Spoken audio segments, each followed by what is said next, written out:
Hello बच्चों, मैं नेहा जोशी अपनी नेक्स्ट वीडियो के साथ आपके सामने हाजिर हूँ। पिछली वीडियो में हमने अंकल पोजर हैंग्स अ पिक्चर के फर्स्ट पार्ट को किया था, जो कि हमारे क्लास 10 सीजी बोर्ड यूनिट 2 का रीडिंग सी है। आज हम उसी के अगले पार्ट को कवर करेंगे, पार्ट 2।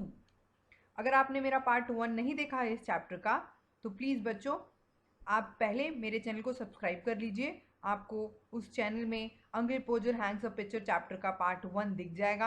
आप उसको देख लीजिए, फिर ही आप पार्ट 2 देखेंगे, आपको समझ आएगा। मैं नीचे डिस्क्रिप्शन बॉक्स में पार्ट 1 की वीडियो की लिंक भी आपको शेयर कर दूंगी। तो चलिए आगे बढ़ते हैं पार्ट 2 वीडियो के साथ। पार्ट 1 वीडियो में हमने देखा था कि अंकल पोजर एक फ़ोटो को हैंग करने के लिए कितना परेशान हो रहे हैं। सबको उन्होंने काम में लगा दिया, उन्होंने कील घुमा दी, जब कील मिली तो उन्होंने हैमर घुमा दिया। अब आगे का हम पार्ट कवर करते हैं। We would find the hammer for him, and then he would have lost sight of the mark he had made on the wall, where the nail was to go in. अब जब उन्होंने hammer खोजा, सबने मिलकर hammer खोज लिया, तब uncle Podger ने जो मार्क बनाया था कि कहाँ उनको कील लगानी है, वो ही अंकल पोजर ने घुमा दिया। दिख नहीं रहा उनको दीवार में कि कहाँ कील टोकनी है। And each of us had to get up on the chair beside him and see if we would find it.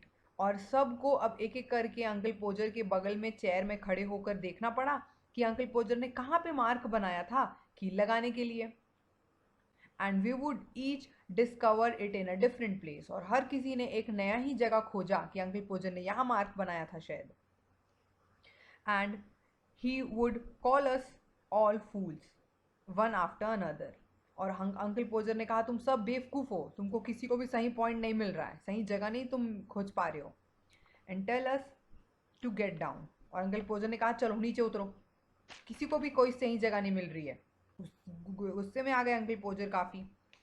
And he would take the rule and measure again, और अंकल पोजर ने rule लिया और वापस से वो major करने लग गए, वापस से नापने लग गए कि कहाँ उनको एग्जैक्ट वो जगह जहाँ उनको फोटो लगानी है। And find that he wanted half of 31 and 3/8 inch from the corner and would try to do it in his hand and go mad. Uncle Podger ने फिर अब अपने हाथ से कुछ इंचेस का नापने लग गए, कुछ दीवार से इधर उधर से 31 का नाप लगाने लग गए, और अंकल पोजर सबको पागल बना रहे थे और खुद भी पागल हो गए, उनको सही पॉइंट मिल नहीं रहा था। And we would all try to do it in our head and all get different results. सबने ये चीज़ को किया, हाथ से कोई नापना, कोई किसी ने कोई रूल लेके नापा, किसी ने कुछ करके नापा, पर हर किसी को एक नया अलग ही रिजल्ट मिल रहा था, हर किसी को एक अलग ही पॉइंट मिल रहा था। And in the voice that was being made by everybody, the original number would be forgotten. Uncle Podger ने बोला कि याद रखना कि नीचे से मुझे 31 लेना है, उधर से मुझे 3/8 इंच करके नापना है, और ये पॉइंट को सब याद रखना, इसको याद रखना कि मुझे इधर से 31 लेना है, उधर से मुझे 3/8 इंच लेना है। अंकल सबको बताया, हर किसी ने अपने हिसाब से अलग अलग मेजरमेंट किया, हर किसी का अलग अलग पॉइंट आया। अंकल ने बोला था इसको मेजरमेंट को याद रखना, हर कोई वो मेजरमेंट भूल गया। The original number would be forgotten, सबके द्वारा वो ओरिजिनल नंबर फॉरगेट हो गया। And the uncle पोजर would have measure it again, और अंकल पोजर को वापस से वो मेजर करना। He would see he would use a bit of string this time, and at a critical moment when the old fools was trying to reach a spot 3 inch beyond what was possible for him reach, the string would uh, slip and down he would fall on the piano, and real fine musical effects being produced. अब क्या हुआ, uncle Podger ने एक string लिया, string से वो नापने की कोशिश करे, वो तार से उन्होंने 3 इंच नापने की कोशिश करे कि वो सही एक पॉइंट पे आ पाए, पर अंकल पोजर आगे की तरफ झुके, बियॉन्ड 3 इंच नापने के लिए थोड़ा सा आगे थोड़ा सा झुके, उनका पैर स्लिप हो गया और नीचे पियानो पड़ा था, वो पियानो पे गिर गए और पियानो में सारे म्यूजिकल टिंग टोंग टिंग सारा कुछ बजने लग गया।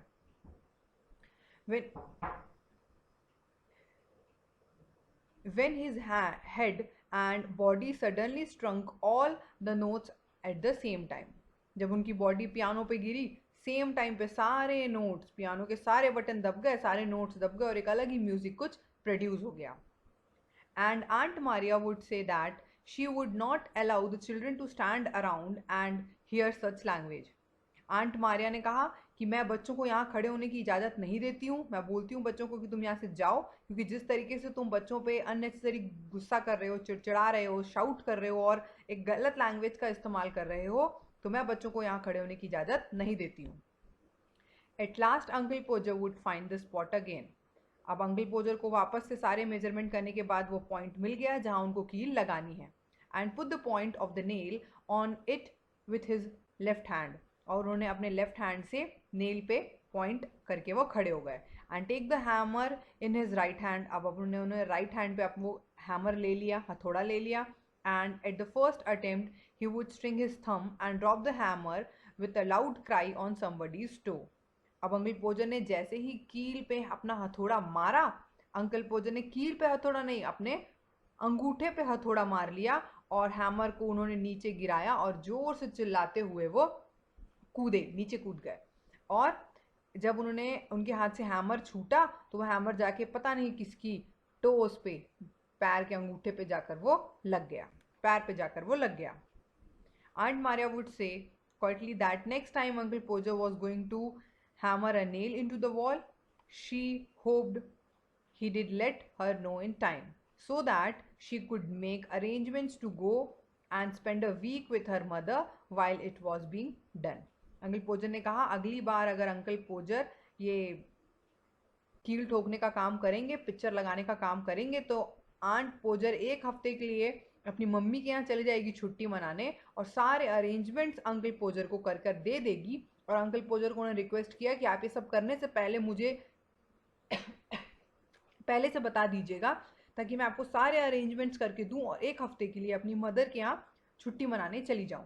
क्योंकि जिस तरीके से अंकल पोजर सबको परेशान कर रहे थे, एक छोटा सा कील उनको ठोकना था और फोटो टंगाना था दीवार में, वो इतना छोटा सा काम नहीं कर पा रहे थे. हर किसी को अपने गलती के लिए ब्लेम कर रहे थे. पहले उन्होंने कोट घुमा दिया, फिर उन्होंने नेल्स घुमा दिया, फिर उन्होंने हैमर घुमा दिया. हर किसी को वो अपनी गलती के लिए ब्लेम कर रहे थे, हर किसी पे शाउट कर रहे थे. एक छोटे से काम के लिए उन्होंने कितने लोगों को एंगेज कर दिया. तो ये सारी चीज़ें देख के फाइनली आंट ने ऐसा कहा. और आपने देखा कि छोटा सा पूरी स्टोरी अंकल पोजर के पिक्चर लगाने पे डिपेंड थी और अंकल ने एट लास्ट में अंकल पोजर पिक्चर लगाने में असफल हुए. आंट ने कहा कि अब कभी और तुम दिन निकालना और मुझे पहले से बताना, मैं तुमको सारे अरेंजमेंट्स करके दे दूंगी और अपनी माँ के यहाँ चली जाऊंगी, फिर तुम आराम से बैठ के फ़ोटो लगाते रहना. इसी के साथ हमारा ये चैप्टर समाप्त होता है बच्चों. मैं आशा करती हूँ कि आपको मेरा ये चैप्टर बहुत अच्छे से समझ आ गया होगा. अगर आपको फिर भी कोई डाउट है तो मुझे नीचे कमेंट सेक्शन में पूछ सकते हैं आप. मैं कोशिश करूँगी कि जल्दी से जल्दी आपके चैप्टर्स के डाउट को क्लियर करूँ. आप इस वीडियो को ज़रूर लाइक कीजिएगा, अपने फ्रेंड्स को शेयर कीजिएगा और मेरे चैनल को सब्सक्राइब कीजिए. और बगल में एक बेल आइकन होगा, उसको प्रेस करना ना भूलिएगा. तो थैंक यू बच्चों. Keep watching. Stay